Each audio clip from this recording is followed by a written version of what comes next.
ఆయన రక్షించడానికి వచ్చాడు, తీర్పు తీర్చడానికి కాదు. మనము కూడా మన చేతనైతే ఆ విధానంలో ఉండడానికి ప్రయత్నం చేయాలి, కానీ ఒకరికి ఎప్పుడు తీర్పు తీర్చకూడదని దేవుని పక్షంగా మీకు తెలియజేస్తున్నాను. చివరిగా ఒక్క వచనాన్ని చదివి నా మాటలకి ముగించేస్తాను. రోమీలకు రాసినటువంటి పత్రిక 4వ అధ్యాయము 25వ వచనాన్ని చూద్దాము. రోమీలకు రాసినటువంటి పత్రిక 4:25 చూస్తే, ఆయన మన అపరాధముల నిమిత్తము అప్పగింపబడెను. దేవునికి స్తోత్రం. హల్లెలూయా, హల్లెలూయా. ఎవరంట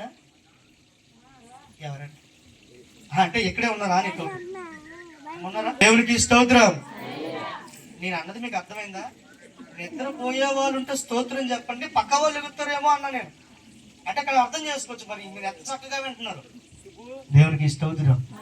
హల్లెలూయా, హల్లెలూయా. ఇక్కడ చదవబడిన మాట మళ్ళా చూద్దాము. మన అపరాధముల నిమిత్తము ఆయనను అప్పగింపబడ్డాడు.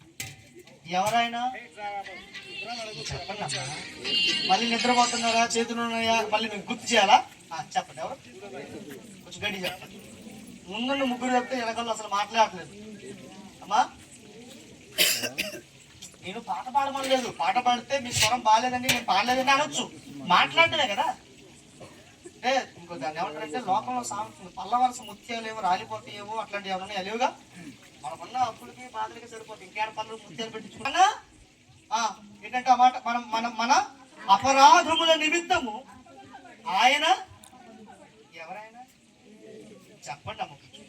అయ్యో మీరు చెప్పకపోతే పాటలు పాడుతున్నప్పుడు ముందుగా వచ్చారంటే పాటలు ఏకీభవిస్తామని అవకాశం దొరికితే పాడతామని. ఎందుకు వచ్చినట్టు అన్నగా పని చేస్తే మనకు జీతం ఇస్తారా లేదా? నిజం చెప్పండి. పని చేయకుండా ఆ పంచనం దాకుండా జీతం ఇస్తారా? కట్ చేసి మనం చేసిన పనికి జీతం కట్ చేస్తారా లేదా? మరి మీరు పని చేస్తే మీకు జీతం వద్దా రాదా? మరి ఇన్ని తెలిసి కూడా మళ్ళీ నాతో చెప్పించుకుంటారు. మీ వయసుతో పోల్చుకుంటే నా వయసు చాలా తక్కువ, మీ అనుభవాలతో పోల్చుకుంటే నా అనుభవాలు చాలా. మరి ఇన్ని తెలిసి కూడా మీరు ఇంకా అట్లుంటే ఇక నేనేమన్నా. దేవుడికి స్తోత్రం. హల్లెలూయా. ఎవరి పాపముల కొరకు అమ్మా? మా యేసు ప్రభు వారు మన పాపముల కొరకు ఆయన అప్పగింపబడ్డాడు. ఏ పాపము లేనట్లుగా ఈ లోకానికి వచ్చి ఈ రోజు ఆయన బడిలో నేను చదువుకుంటున్నాను కాబట్టి నేను చేసిన ప్రతి పాపమును ఆయన నెత్తినేసుకొని నన్ను జాగ్రత్తగా సేఫ్ ప్లేస్ లో పెట్టి ఏది నా మీదకి రానివ్వకుండా నన్ను తప్పించి నాకు బదులుగా ఆయన మధ్యవర్తిగా నిలబడి, ఎవడన్నా వస్తే నీ అంతు దోస్తా, ఆడి బదులు నేనున్నా అని చెప్తూ నా దగ్గరికి ఎవరిని రానివ్వకుండా నేను చేసిన ప్రతి అతిక్రమమును ఆయన భుజాన్ని వేసుకున్నాడు. ఆయన చెప్పండి ఏంటది? రేపు పొద్దున బయటకు వెళ్ళి మొత్తం పాస్టర్ గారు చేసిందని నా మీద నెట్టారు అంటే నేను ఒప్పుకుంటున్నా, మీరు కూడా అట్లా ఒప్పుకోమని అంతే. మా చర్చిలో ఒక ఆవిడ ఇప్పుడు లేదు, ఎక్కడితో తెలియదు, ఒక ఆవిడ లూది అమ్మని, చాలా పెద్ద వయసు. ఏదో మాటలు ఇప్పుడు నేను ఎలాగైతే నా అని ఒప్పుకున్నాను అంటే చెప్తున్నాను. ఒకవేళ నాకు ఎయిడ్స్ వచ్చుంటే అని ఈయన వాక్యం చెప్తే ఆవిడ వెళ్ళి పాస్టర్ గారికి ఎయిడ్స్ వచ్చిందంటే ఊరంతా చెప్పేసి సరిగా వెనక వాస్తవానికి ఏ జబ్బు లేదు, ఇప్పటికీ బతికి ఉన్నాము. దేవునికి స్తోత్రం. సరిగా వెనక ఈరోజు నేను చేసిన ప్రతి విధమైన పాపమును బట్టి నీతిమంతుడైనటువంటి వాడు మరణించాడు.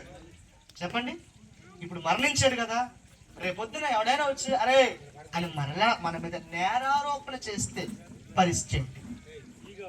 ఎవరైనా వచ్చి ఇప్పుడు నా కోసం మరణించాడు, వెళ్ళిపోయాడు, నా పాపములన్నీ ఆయన మీద